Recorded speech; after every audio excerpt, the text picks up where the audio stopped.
आकाशवाणी मध्य प्रदेश से प्रस्तुत है प्रादेशिक समाचार।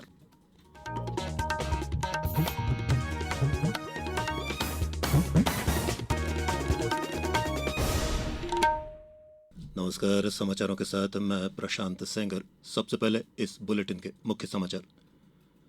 प्रधानमंत्री नरेंद्र मोदी कल वीडियो कॉन्फ्रेंस के माध्यम से खेलो इंडिया संवाद कार्यक्रम को संबोधित करेंगे। मुख्यमंत्री डॉक्टर मोहन यादव ने आज भिंड जिले के औद्योगिक क्षेत्र में एक विनिर्माण इकाई का शुभारंभ किया। केंद्रीय कृषि मंत्री शिवराज सिंह चौहान ने कहा, एक राष्ट्र एक चुनाव से देश और राजनीतिक दलों का चुनाव खर्च बचेगा। और मौसम केंद्र भोपाल ने अगले 24 घंटों के दौरान राज्य के 8 जिलों में भारी बारिश का अलर्ट जारी किया। और अब समाचार विस्तार से। प्रधानमंत्री नरेंद्र मोदी कल वीडियो कॉन्फ्रेंस के माध्यम से खेलो इंडिया संवाद कार्यक्रम को संबोधित करेंगे। राष्ट्रीय खेल दिवस 2026 समारोह के अंतर्गत मेरा युवा भारत माई भारत द्वारा राष्ट्रीय स्तर पर यह कार्यक्रम आयोजित किया जा रहा है। इस कार्यक्रम में देश भर के सभी राज्यों और केंद्र शासित प्रदेशों के प्रत्येक जिले के 2 कॉलेजों के युवाओं की भागीदारी रहेगी। ये संवाद खेल, युवा नेतृत्व, नागरिक जिम्मेदारी, स्वयं सेवा, फिटनेस और राष्ट्र निर्माण को एक साझा मंच प्रदान करेगा।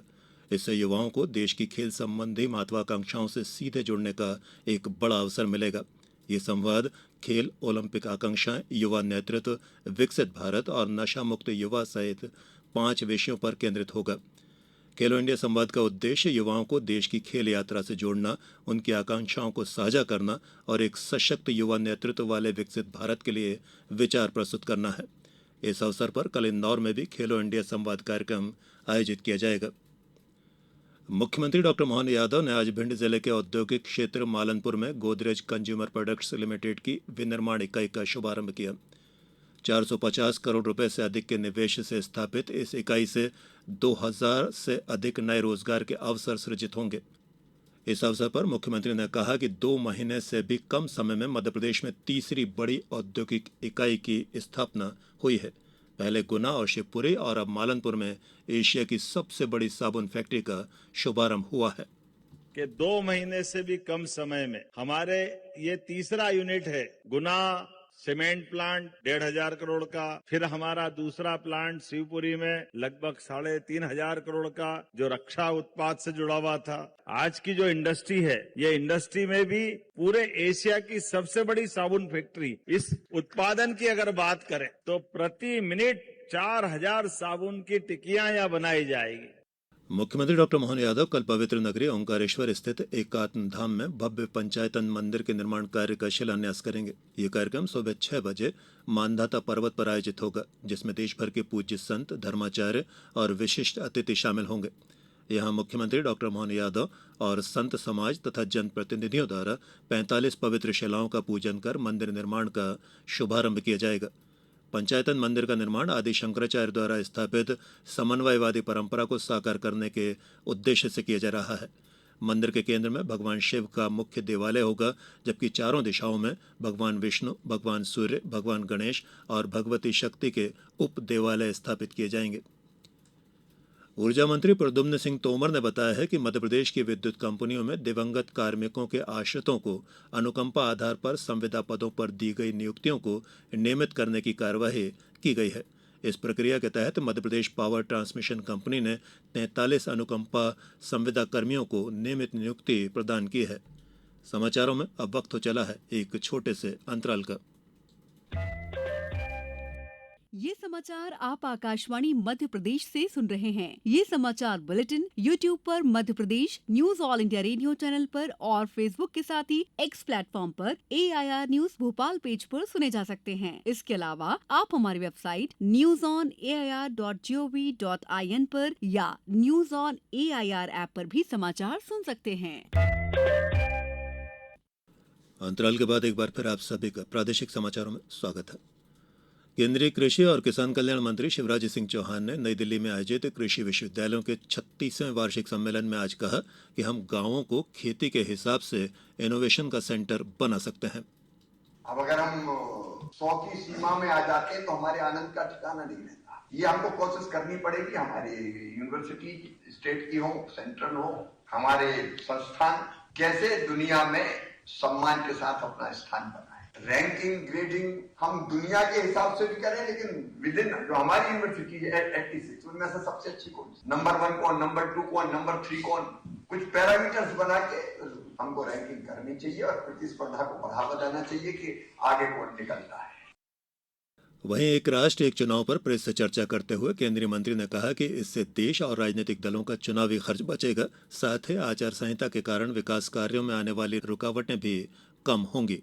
मैं यही प्रार्थना करूंगा अंत में कि एक राष्ट्र और एक चुनाव, इसका हम संकल्प है, इसके लिए प्रचार करें, जनमानस बनाएंगे, लोगों को प्रेरित करेंगे और वातावरण ऐसा बन जाएगा कि कोई राजनीतिक दल इसका विरोध करने का साहस न कर पाए। मुख्यमंत्री डॉक्टर मोहन यादव ने देवास के रेलवे अंडरपास में जल भराव के कारण बैरिकेड्स हटाकर स्कूल वैन निकालने और विद्यार्थियों की जान जोखिम में डालने की घटना को अत्यंत गंभीरता के साथ लिया है। मुख्यमंत्री ने स्पष्ट किया है कि विद्यार्थियों की सुरक्षा सरकार की सर्वोच्च प्राथमिकता है और इसमें किसी भी प्रकार की लापरवाही बर्दाश्त नहीं की जाएगी। मुख्यमंत्री के सख्त निर्देशों के मद्देनजर जिला और पुलिस प्रशासन ने त्वरित कार्रवाई करते हुए लापरवाह मैजिक चालक को गिरफ्तार कर जेल भेज दिया है। साथ ही स्कूल संचालक के विरुद्ध भी वैधानिक प्रकरण दर्ज किया गया है। रक्षाबंधन, बलराम जयंती और श्री कृष्ण जन्माष्टमी के अवसर पर प्रदेश भर में विभिन्न कार्यक्रम आयोजित होंगे।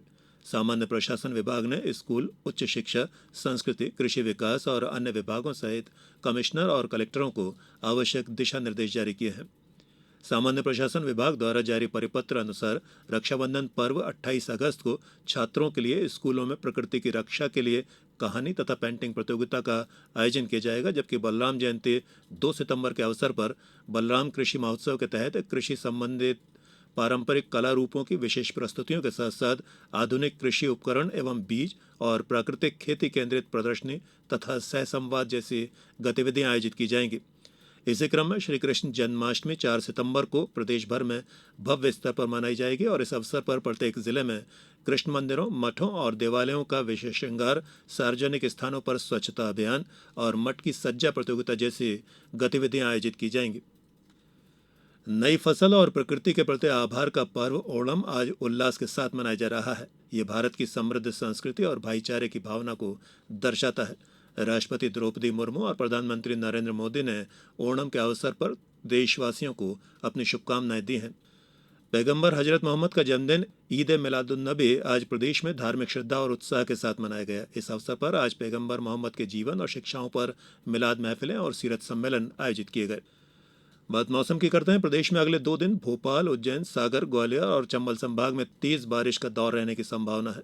मौसम केंद्र भोपाल ने अगले 24 घंटों के दौरान राज्य के भिंड, दतिया, राजगढ़, ग्वालियर, रीवा, छतरपुर, टीकमगढ़ और निवाड़ी जिलों में भारी बारिश का अलर्ट जारी किया है। इसके अलावा ग्वालियर, उज्जैन, भोपाल, इंदौर, जबलपुर, नर्मदापुरम, सागर और रीवा संभागों के जिलों में कहीं तेज तो कहीं हल्की बारिश हो सकती है।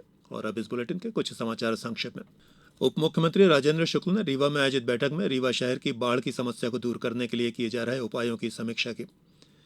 अशोकनगर कलेक्टर साकेत मालवीय ने आज जिला जेल में आयोजित वृक्षारोपण कार्यक्रम में एक पेड़ मां के नाम अभियान के तहत पौधरोपण किया। आगरमालवा जिला जेल में रक्षाबंधन पर्व पर बंदियों की बहनों को राखी बांधने के लिए प्रत्यक्ष मुलाकात की विशेष सुविधा रहेगी। मंडला जिले के ग्राम चाबी में स्व सहायता समूह की बैठक में महिलाओं को वित्तीय साक्षरता और साइबर सुरक्षा के संबंध में जानकारी दी गई। और त्योहारों के मद्देनजर नर्मदापुरम जिले में दूध और दुग्ध उत्पादों में मिलावट के खिलाफ खाद्य सुरक्षा विभाग का अभियान निरंतर जारी है। इस बुलेटिन में अभी इतना ही। अगला बुलेटिन सुनिए कल सुबह 7:10 पर। अभी इजाजत दीजिए। नमस्कार।